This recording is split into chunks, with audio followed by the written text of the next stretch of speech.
Hey everybody, this is Deb with Truthification Chronicles, and hopefully this is going to be a really short one. There's a couple reasons for that I'll tell you about at the end.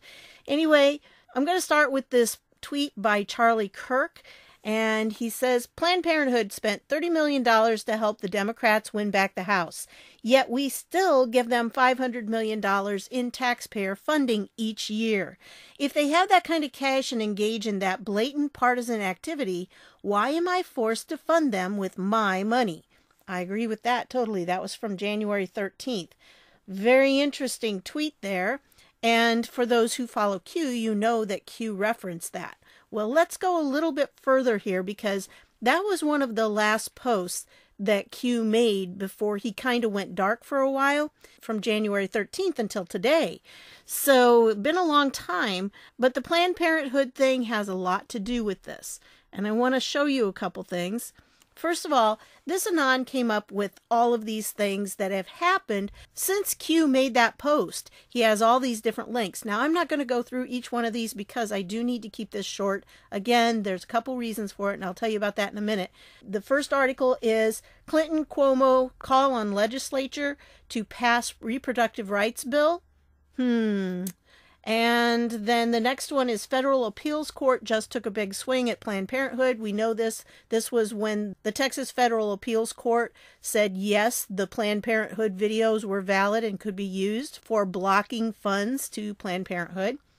And then the next one, AG Paxton urges federal court to allow Texas to defund Planned Parenthood. Those kind of go together. The next one, Phil Scott supports abortion rights bill moving through Vermont legislature. And the next one kind of hits home for me, Indiana. Indiana GOP preparing abortion rights legislation. I'll show you the link on that. All of these links will be down below, so you can go read them for yourself. Again, I'm going to do another video that will touch on some of this stuff later on. But for right now, I do need to keep this really short. And then the last one, a USA Today story, challenge to abortion clinic restrictions in Louisiana will test Supreme Court's new conservative majority.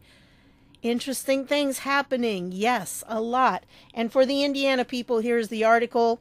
I have to tell you the New York, Virginia, Rhode Island discussions here over the last week have been very disconcerting to see such a low value placed on life, said GOP House Speaker Brian Bosma. I think it has reinvigorated those who consider themselves to be pro-life to take action. We were moving that direction anyway. And so you all probably by now know New York's governor signed a law making abortion legal even after the unborn child is viable, so long as the doctor makes a reasonable and good faith judgment that abortion will protect the pregnant woman's health. I know it's horrible. I am going to do more on this, but for right now I just want to give you some overview. In Virginia, a bill is under consideration that would repeal restrictions on third trimester abortions, making some abortions legal even at term and in the middle of birth. In Rhode Island, the governor has pledged to sign legislation similar to New York's. I believe there has to be some point where an unborn child has constitutional rights, Bosma said. From my perspective, when someone is aborting a baby in the closing weeks of pregnancy, I just can't fathom that. That puts such a low value on life. And if you haven't made up your mind in 9 months, why not? Okay, why not? Just 4 abortion-related bills were filed in the legislature this year. One is a complete ban proposed by Representative Kirk from Goshen. Now, I have to tell you, Goshen is a very conservative area in Indiana. It is a lot of Mennonites and a lot of Amish are there, so very conservative. So it doesn't surprise me that he would do this, but Bosma refuses to move it because it's unconstitutional. And then it goes on and talks about the others. The fourth one is really the one they're focusing on, and that is by Peggy Mayfield from Martinsville and Christy Stutzman from Middlebury. And again, Middlebury is also very conservative, up around there with Goshen and everything. And yes, Amish and Mennonites, lots of them.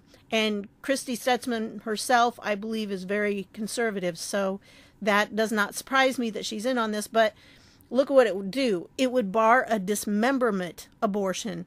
unless a physician reasonably believes it is necessary to prevent serious health risks or death of the mother. The bill defines dismemberment abortion as when a fetus is extracted one piece at a time from the uterus through clamps, grasping forceps, tongs, scissors, or other similar instrument that, through the convergence of two rigid levers, slices, crushes, or grasps a portion of the fetus's body to cut or rip it off.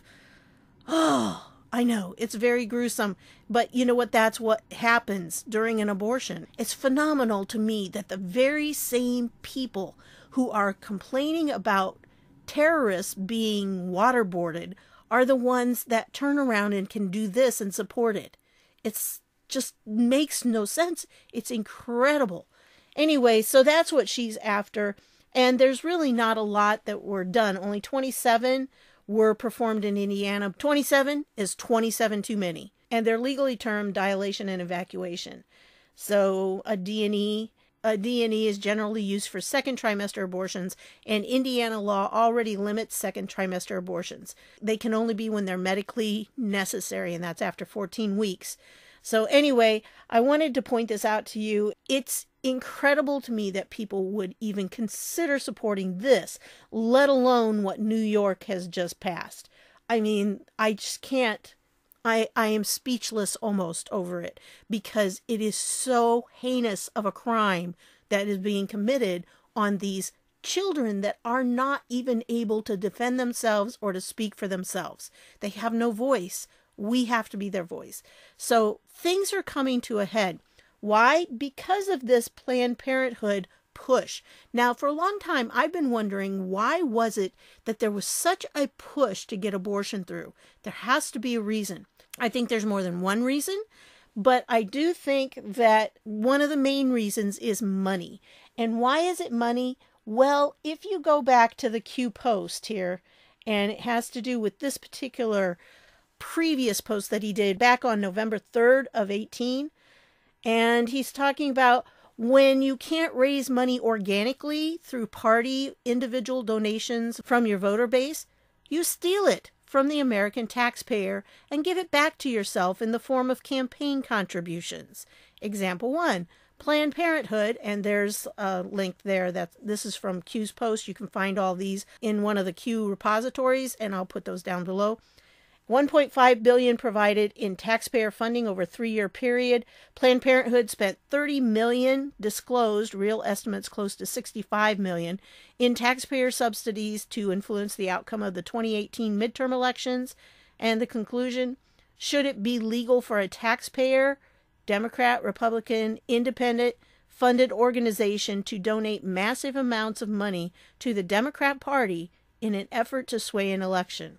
And then there's this about the governor who endorsed infanticide from Virginia, received $2 million from who? Planned Parenthood. And I will put this link down below as well. Check it out. $2 million from Planned Parenthood. So if Planned Parenthood has the money to put into political campaigns, why in the world are we giving them money? It just makes no sense. They don't need taxpayer funding then if they're spending money giving to campaigns, because essentially that's what they're doing with our money. So anyway, I wanted to point this out to you. I wanted to keep this very short, like I said, for a couple reasons. First of all, they're going to demonetize this because they don't like me talking about Planned Parenthood, abortion, or anything like that. So I know for sure this one's probably going to be demonetized. I don't know how many people will hear it. And the second reason is because I got a new microphone and I'm testing it out. So I need you to tell me if the sound quality is okay. I'm still working on tweaking some settings and everything, and to get it to play nice with my screencast program and everything. So I need your feedback on this. That's why I wanted to keep it very short. But I am working on another one that will probably upload tomorrow morning that has some good meat in it. I think you'll really enjoy that, so make sure you watch that one too. But this stuff is really important as well, because it's not coincidental that there's a big focus on abortion. There are several reasons why the Democrats and the left really want abortions to continue. I'm not going to get into all of them right now, but I think fetal tissue is definitely part of it.